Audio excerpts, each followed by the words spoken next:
This is A Different Perspective with Kevin Randle. A retired U.S. Lieutenant Colonel, Kevin Randle has been studying UFOs for nearly 50 years. Kevin has investigated some of the most famous UFO cases in the world and has been consulted for dozens of documentaries about UFOs. Considered one of the leading experts into the Roswell UFO crash of 1947, Kevin has written more than 25 books about UFOs, including the recently published Roswell in the 21st Century.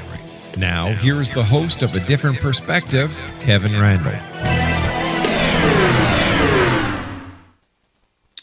And welcome to this edition of A Different Perspective. I am Kevin Randle, and before I bring on my guest, Mike Rogers, I have some things on my mind that have come up in the last couple of days that have annoyed me. It's just that sometimes I get so tired because we have way too much unnecessary turmoil. As a kid, I wanted two things. I wanted to be a writer, and I wanted to be a soldier. In junior high, they had a class on journalism. I wasn't sure exactly what journalism was. I knew that it had to do with writing. And so I took the class on journalism, beginning my writing career. It's too bad that today journalism is dead. Just don't do the simple things you would expect them to do. They don't call to verify anything. They don't look anywhere other than to Twitter and social media for their stories. They do not set foot out there. They make stuff up. I don't know how many times you've seen things on TV where they claim they're in one place and they're somewhere else and they're faking where they are.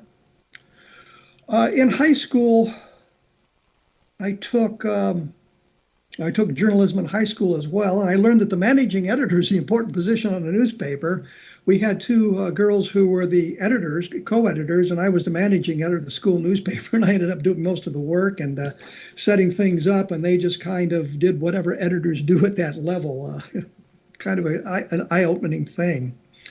The problem was I had no money for college at that point, given our circumstances, but the Army was offering to make high school students helicopter pilots. You had to have a high school diploma to become a helicopter pilot. You had to take the test. You had to have a certain level of skill, a certain IQ. You had to not be colorblind to become a helicopter pilot.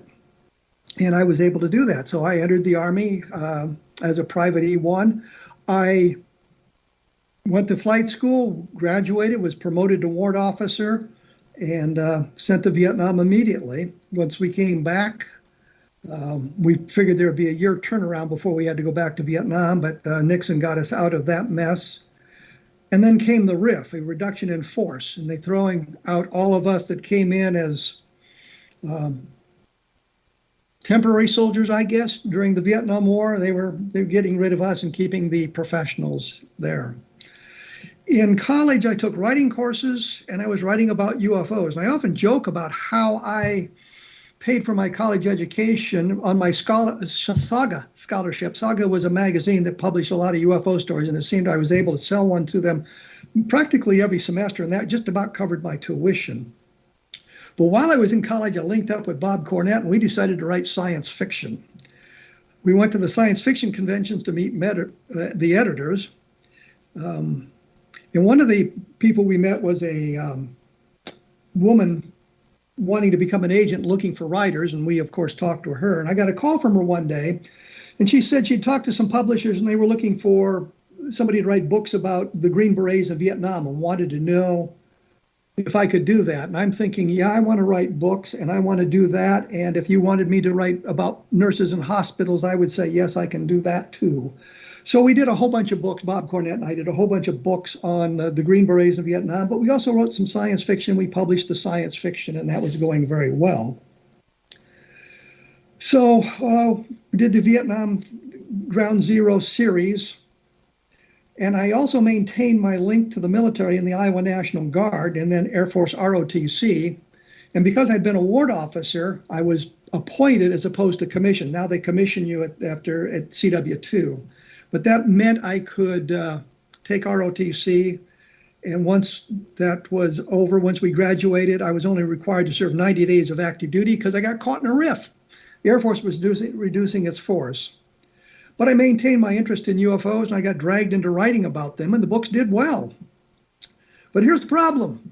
In this field, like so many others, you must toe the party line. You must embrace everything from the nonsensical cattle mutilations being alien to crop circles to just about everything. You had to follow the party line or you'd find yourself under assault.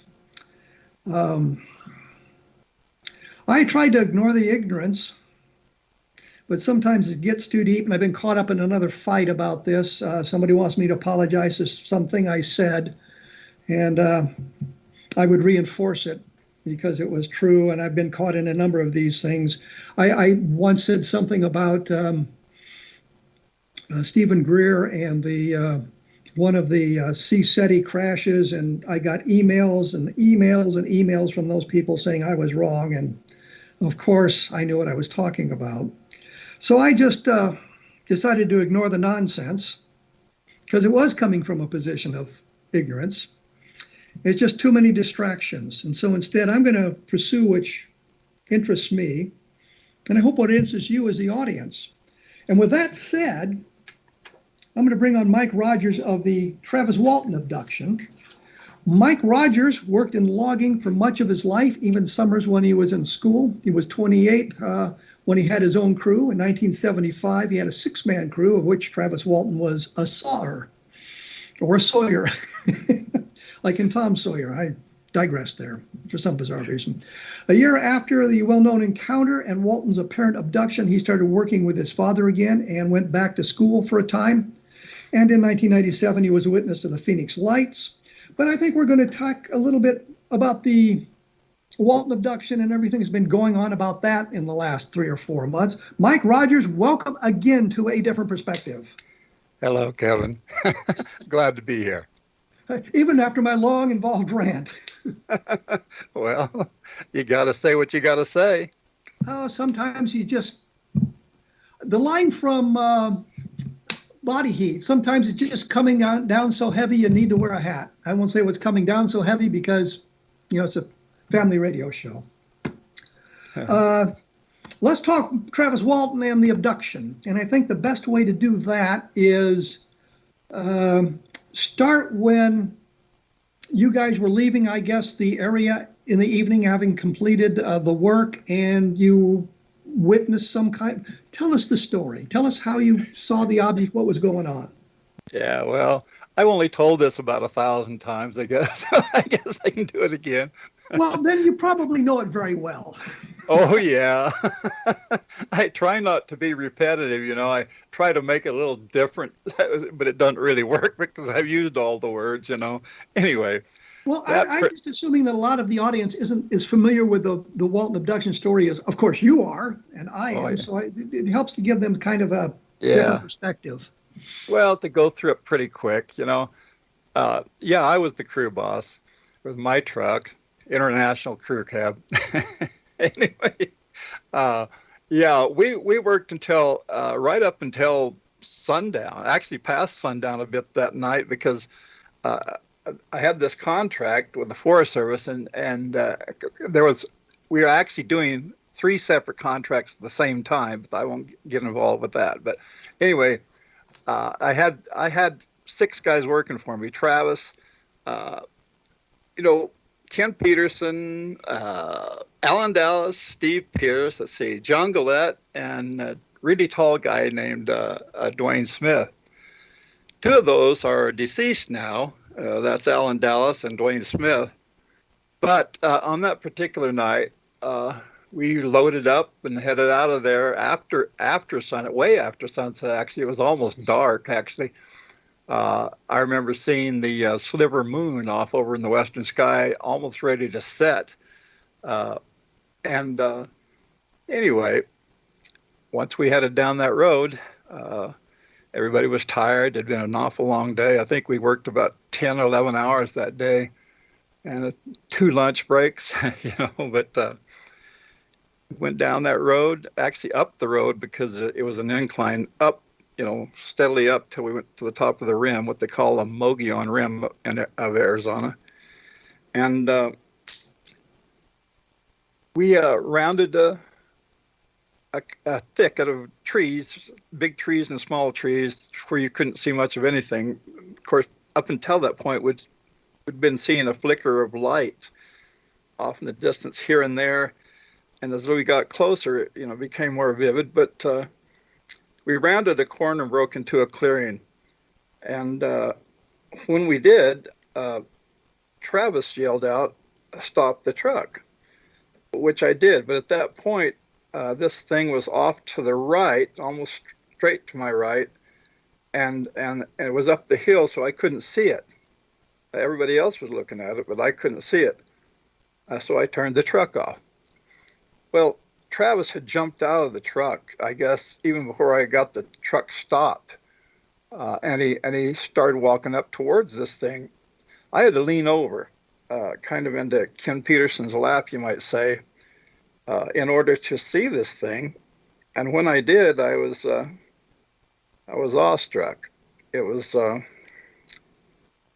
first thing that hit me was it was beautiful. It was aesthetically perfect, and it shone from within, and it was also reflective of the surroundings on the outside. Travis, of course, got a much closer view. And of course, he says that the surface of it was like glass. Well, what was the shape of the object? What exactly did it look like? Well, I've drawn pictures of it, several actually. Which I will put up on my blog so people can take a look at it. Okay, yeah. Anyway, it looked just like that picture. Anyway, pretty much. Anyway, there's no way I could ever achieve the perfection or the actual reality of it, But anyway, Travis, by the time he got up to it, and he started out sort of almost running, not really, just like a fast walk, and then he slowed down till he was just taking very slow steps, the last 2 or 3 steps, but he got up as close as he could underneath it, because there was a pile of logging debris which cats had pushed up, dozers. I was going to say, yeah, cats aren't quite that strong. Anyway, they'd pushed up a pile of debris there. It was just logging debris, you might say, small pieces, large pieces, and so on. And Travis got up right there to that pile of debris, and he was standing there looking up at it. And, when I leaned over and looked at it, like I said, I was awestruck, and it was beautiful. I mean, in fact, most of the other guys who have described it that way. So everybody in the truck got a good look at the object then? Yeah. I think Dwayne Smith might have been a little bit impaired in his vision because he was sitting behind me, and there was 4 guys in the back seat. He was like directly behind me on the passenger side behind me. Anyway, he did get a look at it, of course, but I think his vision was a little impaired because he had to look through the truck and the 3 guys in front of him. But anyway, yeah, he did get a good look at it, a fairly good look at it. The thing that struck everybody right there very, very quickly was that this thing, once Travis got up there to it, it started moving a little, and it was making a noise you could hear. Hard to describe, impossible to describe. Well, let's stop there. Let's stop there because I got to take a break here real quick. Okay, all right. Before we go away, I'd like to say that my latest book, UFOs in the Deep State, is available on Amazon. If you get a chance, take a look at it. If you like it, give it a rating. I think it's appropriate for today's environment when we're talking an awful lot about the deep state and how it affects other aspects of our life. You are listening to A Different Perspective on the X-Zone Broadcast Network, and we'll be back right after this, so please stick around.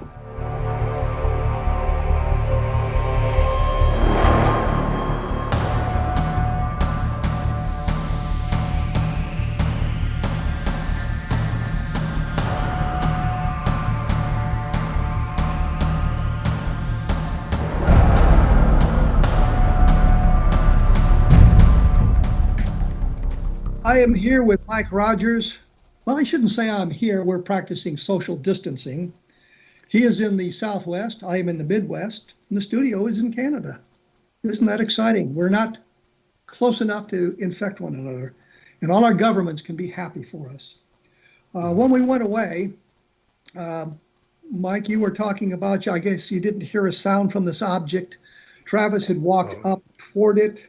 The guys in the truck were trying to see it. What happens next? Well, right about that time, I mean, when the objects, the noise got louder, and eventually there was a rumble to it that I could feel through the wheel of the truck, the steering wheel, and at that point, Travis looked as though he was getting frightened himself. He kind of crouched down behind a log that was sticking out from the slash pile I talked about, and he looked, he glanced back over towards the truck, which was, about, actually we measured it one time. It was 93 feet from the center of the truck to the approximate place where he stood. Anyway, I measured it. I've been back to that site numerous times. In fact, this year, I've been there 3 times, all within a 2-week period too, or excuse me, a 3-week period. But anyway, he stood up, okay, and kind of in a turning sort of way, like as if he was turning to leave to go back to the truck. And at that moment, something hit him. But see, I had looked away because I was getting very apprehensive. I knew something was going to happen. Everybody could feel it. Something was going to happen. I mean, it was building up. It was like this thing was just producing a feeling in us that was like something's going to happen. That's the best way I can describe it. I had turned away to start the truck, and I did. But when I did so, the whole woods out in front of me lit up a brilliant blue-green color, and everybody describes that same thing. It was brighter than day. I mean, it lit up the woods, out in front of me, just brighter than day. Really, it was blinding. Anyway, I had started the truck, and I glanced back over towards Travis's direction, and he was flying through the air. He actually was up off the ground. In other words, like a hand grenade had gone off in front of him. And of course, I've never seen that happen in real life, but that's just what I used to describe it. Anyway, he hit the ground. I saw him hit the ground, and he hit the ground flat on his back, and he didn't move. And of course, guys in the back of the truck, I particularly remember Alan Dallas screaming at me to get the hell out of there. And so I waited, I don't know, 3 or 4 seconds, because I just didn't feel like we should leave at the moment. But everybody was yelling at me, and it was very frightening, and I very quickly became panicky. I hit the gas and took off down that road real fast, much faster than I should have, because I messed up the truck. I remember hitting the tree, breaking one of the mirrors off. We went down the road very quickly for about somewhere between 1/8 and 1/4 of a mile. That part I've never measured, but that's what it seemed like. And at that point, I stopped the truck because I realized that we had left him back there, and we didn't know what happened to him. So, and the first thing I did is get out of the truck, and the other guys start getting out. And I looked back that direction. Of course, it was through the woods, was pretty thick by that time, and you couldn't see the thing, but I saw, and a couple of other guys saw. I remember Steve Pierce and John Gillette remember seeing this thing, a light. You say just a light through the trees. It lifted up, and streaked away towards the northeast. And nevertheless, not everybody in the truck saw it. Well, so you're standing, you've stopped the truck. You're an eighth of a mile to quarter mile away from where Travis is now laying in the forest. Right. And you've seen the object or the light or whatever it is take off to the north. Right. Anyway, everybody eventually got out very quickly, actually, and everybody went around to the front of the truck in the headlights. It just seemed to be the thing to do. I don't think anybody thought about it, but that's what we did. And everybody was just commotion. I mean, it was hectic. It was everybody just jabbering away. Nobody was listening to anybody, and nobody was. I think there was only one person there, Steve Pierce. He was out there, but he wasn't saying anything. He looked like he was in shock. And anyway. Well, let me ask you a question, which you may not have been asked before. Do you have any firearms with you? No, I've never carried. I didn't have. We had a flashlight. That was about the only weapon we had besides chainsaws. But, Well, I was thinking about snakes and things like that. Snakes? Mm-hmm. Well, yeah, we've had some encounters with a few things out in the woods like snakes, but nobody had that. Nobody's thinking about that at the time. I didn't have any weapon. Nobody did. Nobody did. But I will say this: when I told everybody we got to go back, they didn't want to, and so I said, okay, what should we do? And we looked up there. We were only, I don't know, an eighth of a mile, you might say, from what they call the rim road. Now that's the top of the ridge, the very top of the rim, the Mogollon Rim. And there were somebody in a pickup. You could see their lights going by, and of course it was hunting season. We'd heard shots during the day periodically. Not a lot of them, but 2 or 3 times we'd heard shots off in the distance. And somebody there said, "Look, let's chase those guys down. They got guns." I think it was Alan Dallas said that. Anyway, so I said, okay. So we pulled out onto it was kind of an S thing there. We pulled out onto the rim road and went down the rim road a short ways. And I said, no. I says, this is stupid. I says, we got to go back. So I turned the truck around right there, and we went back, but very slowly, very much slow compared to heading out of there. Anyway, all those guys went with me, and that was very different from the movie, which shows me going back by myself, and I don't know why they did that, but that's the way it was. Anyway, we all went back, and we got back to the spot, and I knew the spot. It was very recognizable. I pulled the truck up into this clearing as much as I could, kept the headlights on, and we all got out. All of us. About how much time had passed? Oh gosh, I don't remember. 15 minutes at the most. From the time we left the spot until we come back to it. Anyway, of course, pulling the truck up in that clearing to where we shone the lights on it. Of course, I couldn't shine it where Travis had been, just there by the road, close to the road. Anyway, we all got out, and we started, like I say, we had a flashlight in the glove box, and I think Ken got it out, and we started walking up around through the clearing, and everybody was just scared as hell, I can tell you that. And first thing, of course, we noticed was that Travis wasn't there. And we walked around through the clearing first, kind of circled around, and then we circled around a much bigger circle out among the trees and stuff around the clearing.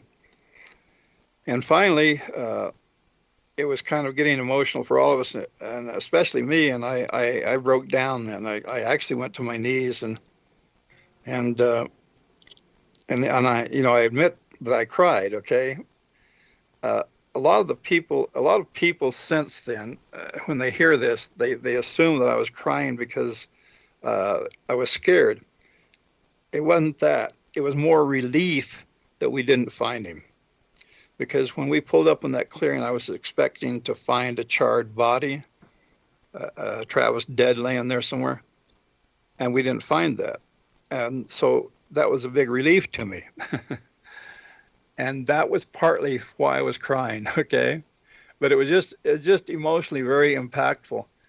And of course, then we all got back in the truck and slowly headed back into Heber, which is the town nearest where this occurred.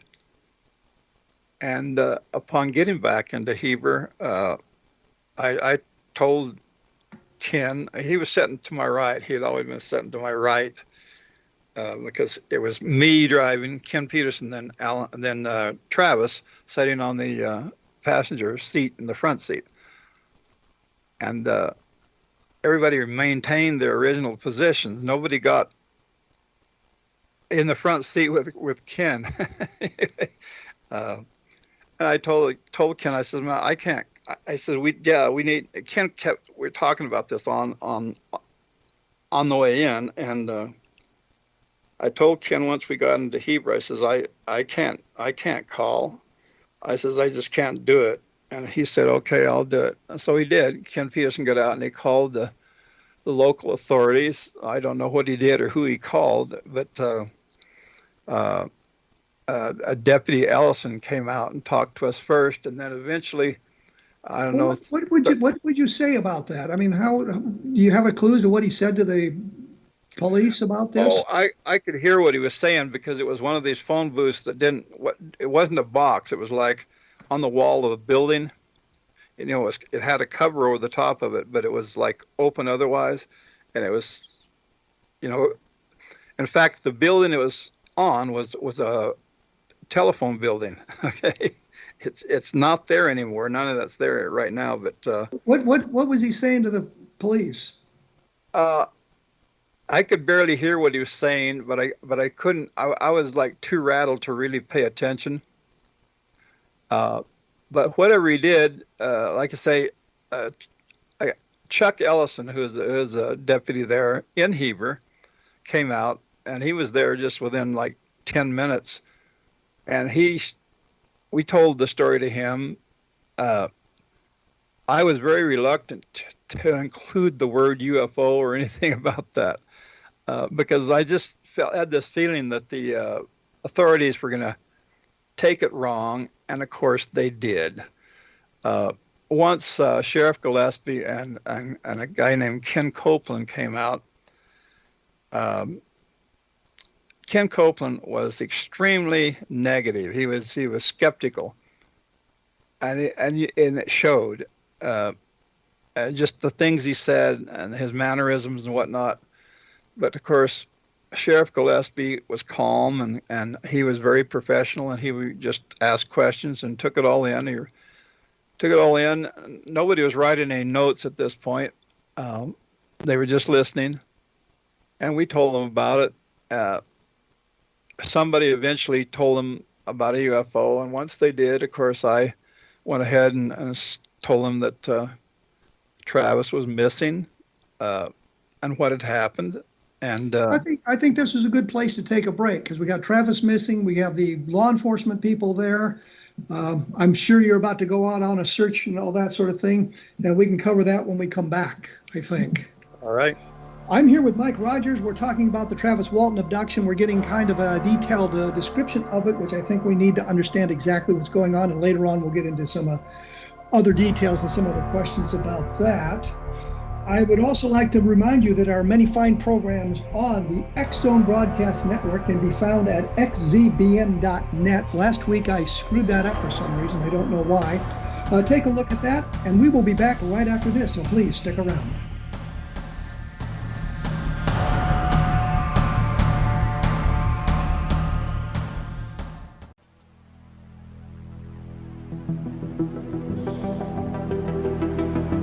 We are back, Mike Rogers and I.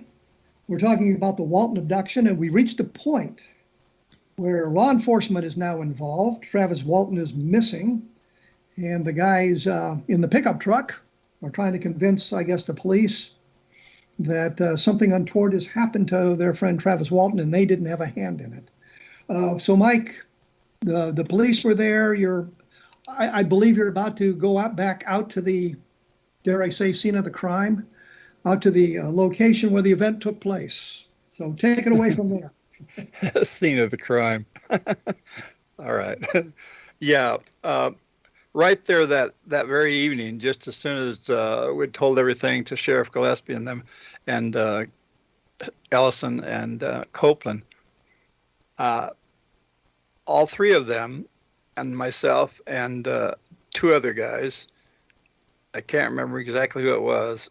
I think it was Ken Peterson and Alan Dallas. But anyway, we went back up the hill, and they had two vehicles. They had a brown car, and they had a four-wheel drive something or other. I wasn't really paying attention to make and model. I do pay attention to color, but anyway, we went back up there, and I was riding with them in their 4x4 vehicle, and I remember Ken Copeland was driving that 4x4 vehicle. I think Ellison was in the car, but anyway, we drove down that main road and then down the logging road we were on when it happened, and went way on down the hill past that, and turned around, came back up. But I can't remember where all we searched exactly, because that was like 46 years ago. Anyway. Well, you were doing the search in the vehicles. Did you get out and walk around at all, or anything like that? No, I didn't. Ken Copeland got out a couple of times and checked the ground, and he had a flashlight, and he thought of himself as a tremendous tracker. I remember that, saying, "I'm the best tracker." That Navajo County. But anyway, what time of day was this? I mean, you said it was about. Oh yeah, well, by the time we got into Hebrew to talk to the authorities, it was already dark. I mean, it was totally dark, and the moon had gone down. So I mean, it was pitch black. So when we got back out to the site, I mean, it was really dark. I mean, it was just as dark as it can get, actually. And up there in the forest, it can get pretty dark. In fact, it's so dark that the stars are the light, which they do provide some light, because up there at that altitude, the stars shine rather brightly. But anyway, eventually, they had done all the searching they wanted, and Ken Copeland and I headed back down. The other guys got in the car and went with Ellison. Ken Copeland and I went looking for Mary Kellett, which is Travis's mother, and I knew where she lived. And of course, we very quickly found her. Travis's mother lives something like 12 miles east of the site where this happened. And we got there, and I knocked on the door and woke her up. She apparently was already in bed, Of course, she would by then, because it was, like 10 or 11 o'clock at night by this time. And proceeded to tell Mary Kellett about what had happened. And Mary Kellett was, she was having a hard time taking it all in. I mean, she had just woke up, and she just didn't seem to be all there. And she was acting sleepy and stunned. And anyway, Ken Copeland remembers it rather differently than it really was. Of course, he's a skeptic. He's always been a skeptic. And so he told a different story, and I've always said no. Like on Larry King Live, I was saying Mary Kellett was a very, strong woman. She was out there by herself. Travis said that too on Larry King Live, that his mother was a very strong woman. She was out there by herself. She had raised, I can't remember how many kids on her own. And she wasn't. Travis said she wasn't somebody who would just break down, over hearing something like that, and that's exactly the way it was. Well, at this point, Travis is only missing. You don't know what's Oh happened. yeah. We had no It's not idea like, well, what we got happened. the body out in the car or something like that. No, no. Matter of fact, people have been saying all along. I mean, for years, all these years, uh, that we all witnessed Travis being abducted. That is absolutely untrue. They just assume this because that's what they want it to be. We did not see him get abducted. In fact, we didn't see a damn thing of Travis after I drove off in panic. After I hit the gas and left, we didn't see anything after that. So And what so you're saying is you guys all saw the UFO, saw the object in the sky, that's right. We heard it. We saw it. It was very striking. It was extremely and real. But everybody about you apparently saw some kind of beam strike Travis. yes, uh-huh. And Well, I didn't see like I say, I didn't actually see him getting hit by this beam. I go by what some of the other guys said well, that was my about. point. You didn't see him get struck. You saw him in the air as he Yeah, I saw him sort flying of back. fell. Right. Yeah. But the Uh-huh. other guys all saw him being struck by the beam. Most of them. I Oh, don't think Alan Dallas did. In fact, Steve Pierce was sitting right next to him. Alan Dallas was on the uh, passenger side in the back seat, and Steve says he was hugging the floorboards. That's the way he put it. And I remember looking back there a couple of times, and Alan didn't seem to be there. I was thinking for a second that he got out himself, but he didn't. He was just hiding literally on the floorboards, or at least as close as he could get to him. well, wasn't there some animosity between Travis and Alan Dallas? Yeah, there was. Uh-huh. They had scuffled in the past. What's funny is that a couple of weeks prior to that, I had basically kicked Alan's ass you know, over another issue entirely. Uh, Alan was kind of a hothead. He was ready to fight people. Him and Travis always had this animosity between them. And on that particular day, Travis says that Alan dropped a tree almost as if to deliberately hit him. And of course, Alan doesn't really say much. I don't remember Alan saying anything in response to that. Of course, you wouldn't expect him to, but that's what Travis says. And of course, all that's displayed in the movie. Well, here's a question. So you've got the police involved.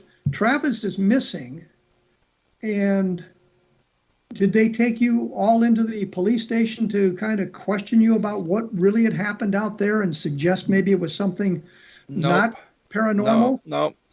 Uh, Ken Copeland eventually took me home. Okay. And that was the first time I'd, to tell my wife, her name was Katie, tell her about it. And she had a little bit of trouble believing it, of course, but I was tired. I just went to bed. And of course, I didn't sleep very long. When I did get up,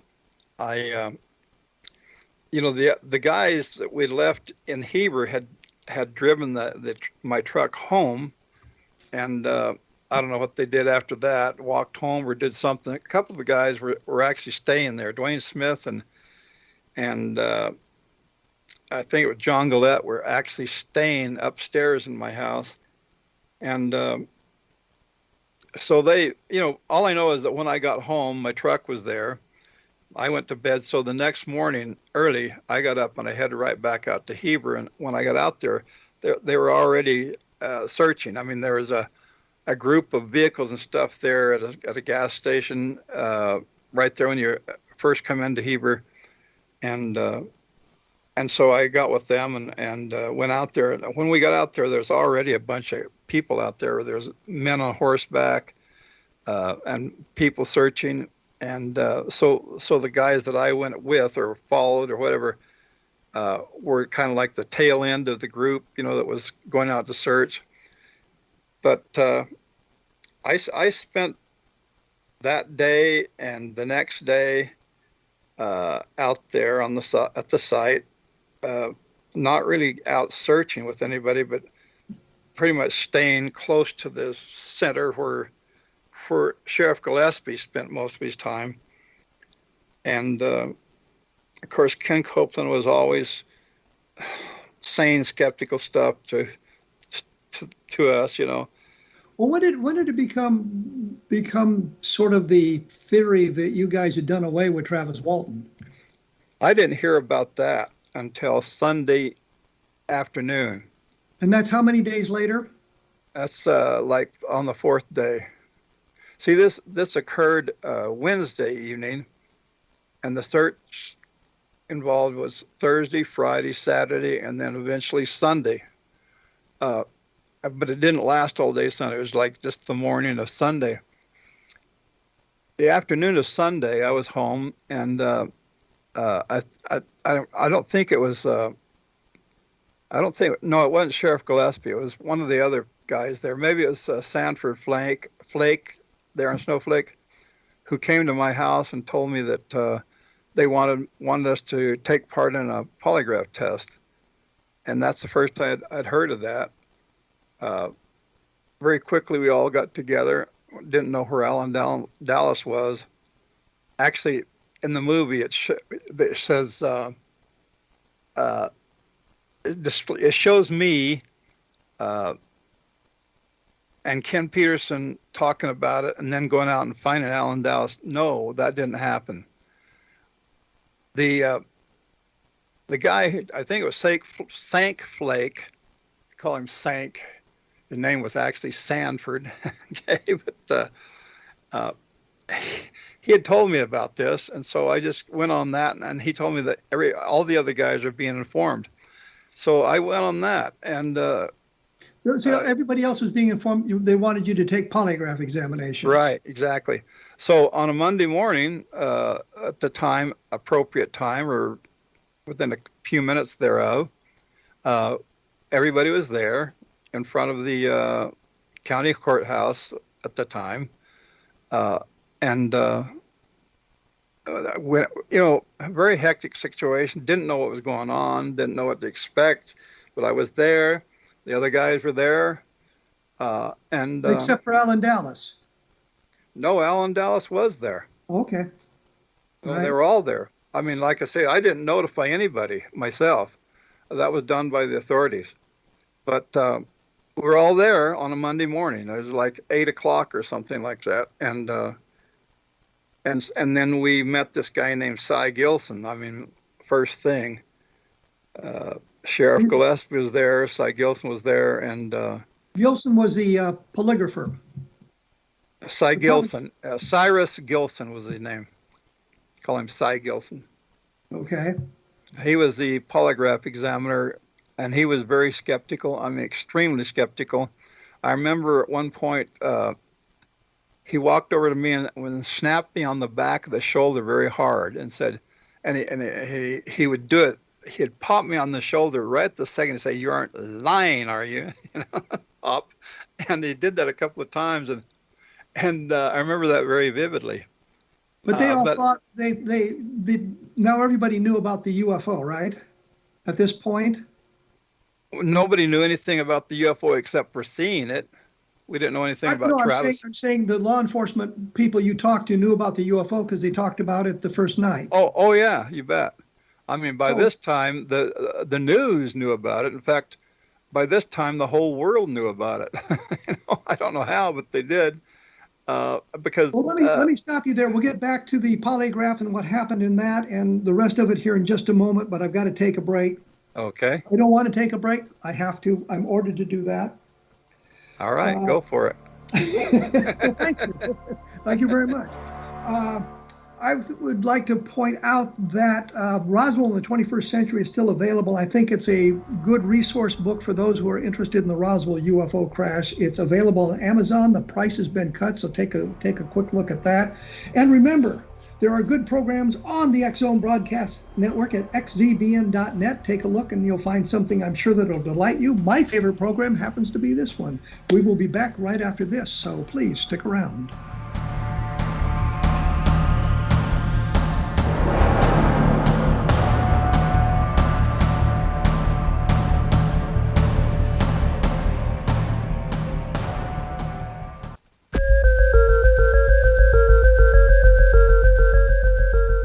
joined by Mike Rogers of Travis Walton Abduction fame. And before I bring Mike back on, I'd like to say my really favorite program on the X Zone Broadcast Network is The X Zone, with Rob McConnell as the host. That should get me out of trouble for a moment anyway. It didn't. When we went away, Mike Rogers was about to take a polygraph examination. So, Mike, you're about to take a polygraph examination. Yep. The polygraph operator doesn't believe you guys in the UFO story. So take it away from there. Yeah, well, I was all wired up. No, actually, I didn't. I was. I think there was one person that went after me. I was like fifth to be tested. I know that Steve Pierce was the very first, and Cy Gilson has said a number of times that that was because he was the youngest member of the group, and he thought if anybody would crack, it would be the youngest guy in the crew. But after testing Steve, he had a little different opinion. Apparently, I didn't see it, but Steve expressed that, and very quickly they had Steve go out in this retainment yard, which had a rock wall and barbed wire on the top. You know, it's just basically a prison yard, which is exactly what it was. You know, and there was a basketball hoop there, and they had a basketball and stuff, and he had to stay out there by himself for a while. In fact, they did that to each of us. I don't remember who was next or whatever. I just remember I was like fifth, and I think Dwayne Smith was the last one who were tested. But in the end, okay, which took all day long, up until the night, actually, it was way after dark when it was all done, and once we were done, I immediately headed to talk to Cy Gilson. And he was there rolling up his wires at first, and that he didn't want to talk to me, so I waited around, and then he took his machines and his stuff and whatnot, and he headed down the stairs, and I said, "Hey, what is the deal?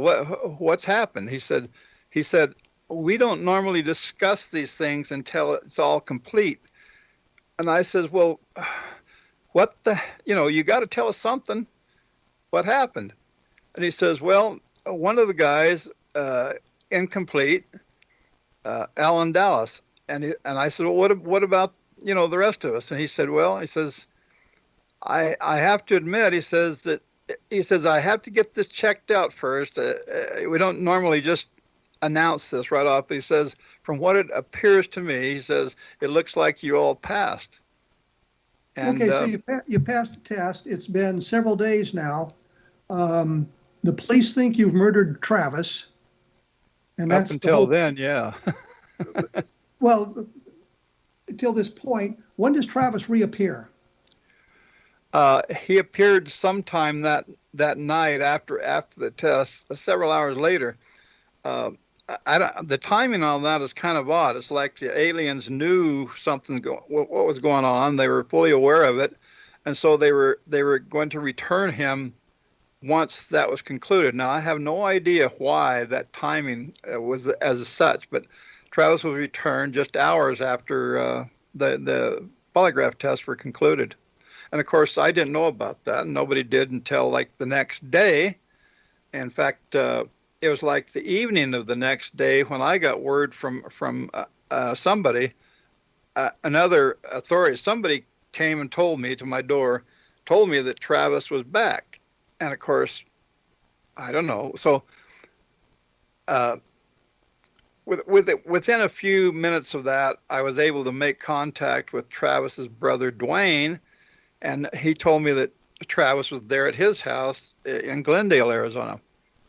And so I made, I had two vehicles at the time. I had a Dodge Charger and this work truck.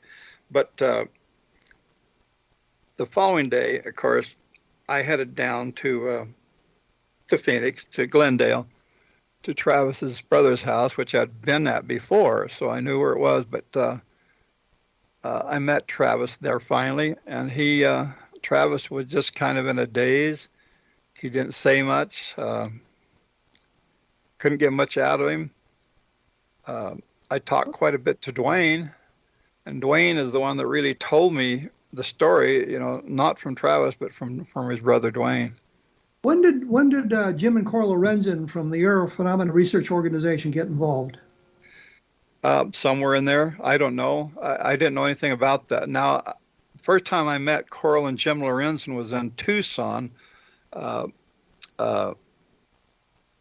They had asked Travis and I to come down and have a dinner there, which we did. And my memory of that was pretty clear. I remember one thing, that Coral Lorenzen was a cat and dog advocate, you might say. She belonged to an organization that didn't they supported animals' rights, you might say. And then we were having the steak dinner. So in the middle of the dinner, I said, okay, you don't believe in cruelty to animals, but yet we're eating beefsteak. I don't quite understand that. Cora wouldn't speak to me again after that. So anyway. Way to go. Alienate everybody you can. Yeah, alienate. Yep. Yep. So, I seem to be good at that. So the Lorenzens, I guess, arranged for a lie detector test for Travis Walton to take now, to talk about what happened to him. The lie detector test you guys took was more oriented toward finding out whether or not you'd committed a crime, killed Travis or something like that. Yeah, well, in there somewhere, I don't know who it was, but Travis was asked to take a test. I think he took a test in California prior to that, and I asked Jim Lorenzen about that. In fact, he's the one that told me about it, and I asked him about it, and all he said was, well, it was just too early for a polygraph test to mean anything. So I don't know what that meant. But anyway, within a few days, Travis took another test by somebody's urging, I don't know who, but a guy named Jack McCarthy. And according to Jack McCarthy, Travis flunked that test all the way. I mean, everything, according to him. Now, well, let me get this straight, because I always knew there was an earlier test that Travis flunked, and it was arranged by APRO. And now you're saying there was actually tests? Yeah, well, maybe this one in California is the one they're talking about that flunked, but this one that with McCarthy, that was afterwards. I don't know exactly. I don't write any of these things down. I'm just remembering these names. And then, of course, APRO also sponsored one with an examiner by the name of Pfeiffer, and Travis apparently passed that test. And then later on, in '93, Travis and I and Alan Dallas took another test with Cy Gilson, and we all passed that test. And then, of course, later on down the road, which was, I don't know, like 6 or 7 years ago, Travis was on that program, Moment of Truth, I think is what they called it, and in which he flunked the last question. And Ken Peterson was on that. But that's one of those things that Travis didn't want me on. Wait a minute. Travis flunked the last question, but what was the last question? Were you really abducted by a UFO on November 5th, 1975? Okay, so let's recap here, because I'm going to run out of time.